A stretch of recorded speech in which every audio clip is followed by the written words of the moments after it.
السلام علیکم دوستو، اس قسط کے آغاز میں دکھایا جاتا ہے کہ سلطان ارطغرل نے مرک بیلے کے اندر جرگہ بلایا ہوتا ہے اور جہاں پر تمام کے تمام سرداران جمع ہوئے ہوتے ہیں، اور سلطان ارطغرل کہہ رہا تھا کہ جیسا کہ میں نے پچھلے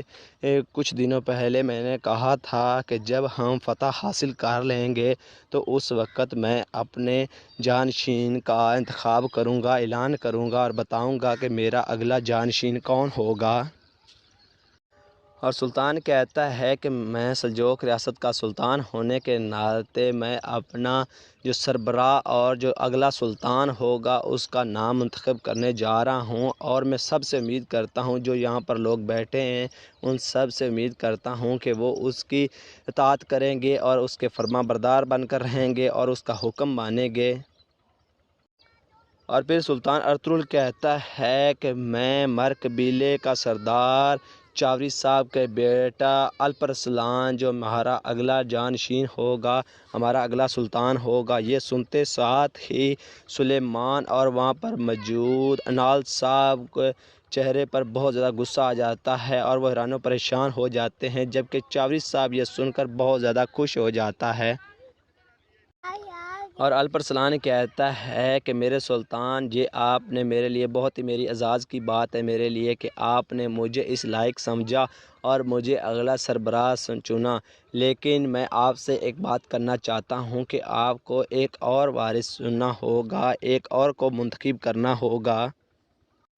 یہ سن کر سلطان ارطغرل بہت زیادہ غصے میں ہو جاتا اور کہتا ہے کہ بھتیجے تم یہ کیا کہہ رہے ہو؟ اس پر الپرسلان کہتا ہے میرے سلطان، کیونکہ میں وارث نہیں بن سکتا۔ تو سلطان کہتا ہے کہ یہ آپ کیا کہہ رہے ہو بھتیجے، ہم کوئی بچوں کا کھیل کھیل نہیں رہے، ہم ایک ریاست کا سلطان کو منتخب کر رہے ہیں۔ تو یہ سنتے ساتھ ہی الپرسلان کھڑا ہو جاتا ہے اور کہتا ہے کہ میرے سلطان مجھے معاف کر دیں، میں تمام کے تمام جو مجھے آپ نے فرض سونپے ہیں میں ان سے دستبردار ہونا چاہتا ہوں، اور میں تمام کے تمام سلجوق ریاست کے جو حقوق ہیں ان سے دستبردار ہونا چاہتا ہوں اور میں ان سے معطل ہونا چاہتا ہوں۔ میرے سلطان مجھے معاف کر دیجیے گا، اس لیے آپ کو کسی نئے سربراہ کا منتخب کرنا ضروری ہے۔ یہ سنتے ساتھ ہی سلطان کافی زیادہ غصے میں آ جاتا ہے اور کہتا ہے کہ تم یہ کیا کہہ رہے ہو الپرسلان، کیا تم اپنے خاندان کو علیحدہ کرنا چاہتے ہو؟ تم خاندان سے علیحدہ ہونا چاہتے ہو؟ کیوں ایسا کر رہے ہو؟ کیا وجہ ہے؟ الپرسلان کہتا ہے کہ میرے سلطان، سلجوق ریاست نے قسطنطن کے اپنے بھائیوں کے لیے اور وہاں کی مساجد کے لیے اور وہاں کے مسلمانوں کے لیے یہاں پر جو واسکورپان ہے اس کی فتح کو منتخب کرنا، اسے فتح کرنے سے انکار کر دیا ہے، اور آپ نے واسکورپان قلعے کو فتح کرنے سے انکار کر دیا ہے، اور یہ معاہدہ ان لوگوں کے اوپر لاگو ہوتا ہے جو سلجوق ریاست کے اندر موجود ہیں اور اس کے دستبردار ہیں، اور میں اس سے نہیں قبول کروں گا اور میں تب تک نہیں سکون سے بیٹھوں گا جب تک میں گورنر کیکن موز کا گردن نہ اتار دوں، اس کو زمین کے اندر دفن نہ کر دوں اور واسکورپان کی زمین کو اپنا گھر نہ بنا لوں، تب تک میں سانس نہیں لوں گا۔ آج سے سلجوق ریاست میرے کسی بھی مسئلے کے اندر نہ آئے گی اور نہ ہی ان کے اوپر کوئی الزام لگے گا۔ آج سے میں ایک سپاہی کے طور پر لڑوں گا اور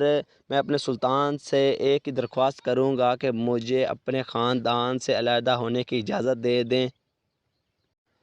اور اسی کے ساتھ سلطان کہتا ہے کہ گرجا ختم ہو گیا ہے، اور یہ سنتے ساتھ ہی الپرسلان بہت ہی غصے میں خیمے سے باہر چلا جاتا ہے۔ دوسری طرف ہمیں جنگل کا منظر دکھایا جاتا ہے کہ قراجہ خاتون ایک جگہ پر بیہوش پڑی ہوتی ہے اور آگچہ اسے بہت ہی غور سے دیکھ رہی ہوتی ہے،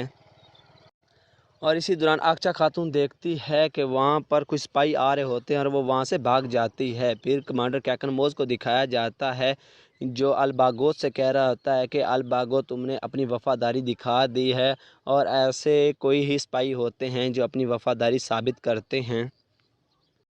پھر اس کے بعد دوستو ہمیں ایک ایسا منظر دکھایا جاتا ہے جہاں پر گورنر کیکن موز ماریا سے کہہ رہا ہوتا ہے کہ ماریا، الباگوت غدار ہے، اس نے غداری کی اور میں نے سلیکوس کو اس لیے مارا کہ شاید اس نے ہی الپرسلان کو معلومات دی تھی، اس لیے میں نے اسے مارا۔ تو ماریہ یہ سن کر حیران و پریشان ہو جاتی ہے اور کہتی ہے کہ بابا یہ کیسے ہو سکتا ہے، غدار کوئی اور بھی تو ہو سکتا ہے۔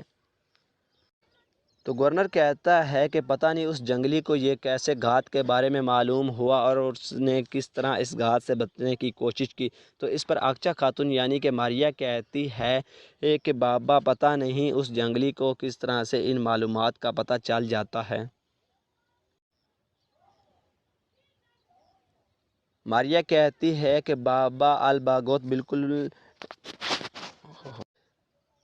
تو ماریہ کہتی ہے کہ بابا کبھی بھی الباگوت غدار نہیں ہو سکتا، وہ آپ کے ساتھ غداری نہیں کر سکتا، وہ ایسا کبھی بھی نہیں کر سکتا۔ تو اس پر کمانڈر کیکن موز کہتا ہے پھر میں اسے کہوں گا کہ تمہیں مار دے، اور اس طرح سے وہ تمہیں مار دے گا اور اس کا پتہ چل جائے گا کہ وہ غدار ہے یا نہیں غدار۔ اور ماریہ کہتی کہ ماریہ کہتی بابا وہ ضرور آپ کے حکم کو باجا لائے گا اور وہ آپ کے حکم کے اوپر عمل کرے گا اور وہ اپنے آپ کو ثابت کرے گا کہ وہ آپ کے ساتھ وفادار ہے۔ اس پر گورنر کیکن موز کہتا ہے پھر ماریہ میں آپ کو آواز ماروں گا اور اپنے نیچے زرہ پہن لینا، اور پھر میں جس جگہ پر بلاؤں وہاں پر تم آ جانا۔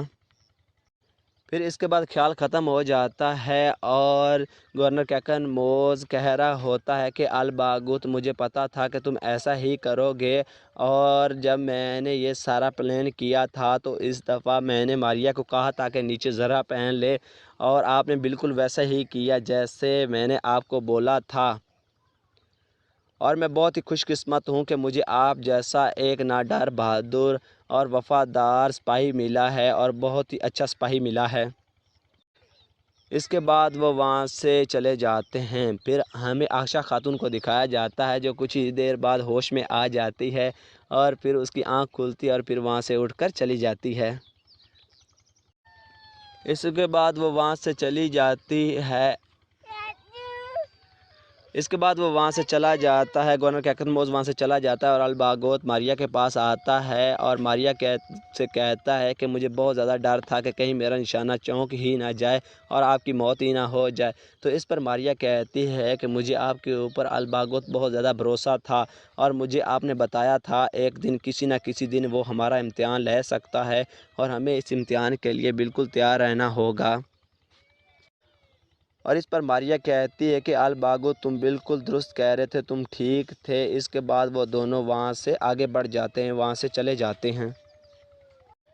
اس کے بعد دوستوں ہمیں مار قبیلے کا منظر دکھایا جاتا ہے۔ الپرسلان کے سپاہی ایک جگہ پر بیٹھے ہوتے ہیں اور وہ بہت زیادہ غصے میں ہوتے ہیں، اور وہ ایک دوسرے سے بات چیت کر رہے ہوتے ہیں کہ الپرسلان نے ایسا کیوں کیا، وہ سلطان کا وارث کیوں نہیں بنا، اسے سلطان کا وارث بننا چاہیے تھا۔ اور دوستوں اسی سین کے ساتھ اس ایپیسوڈ کا اختتام ہو جاتا ہے۔ اور دوستوں اگر ہماری ویڈیو اچھی لگی ہو تو اس کو لائک کر دیں اور ہمارے چینل کے اوپر اچھے اچھے کمنٹس کیا کریں، تاکہ ہم آپ کے کمنٹس کے مطابق اچھی اچھی ویڈیو بنائیں اور آپ کو انٹرٹینمنٹ کے لیے دیں اور آپ دیکھیں اور لطف اندوز ہو سکیں۔ تو دوستوں ملتے ہیں نیکسٹ ایپیسوڈ میں، تب تک دیجیے ہمیں اجازت، اللہ حافظ۔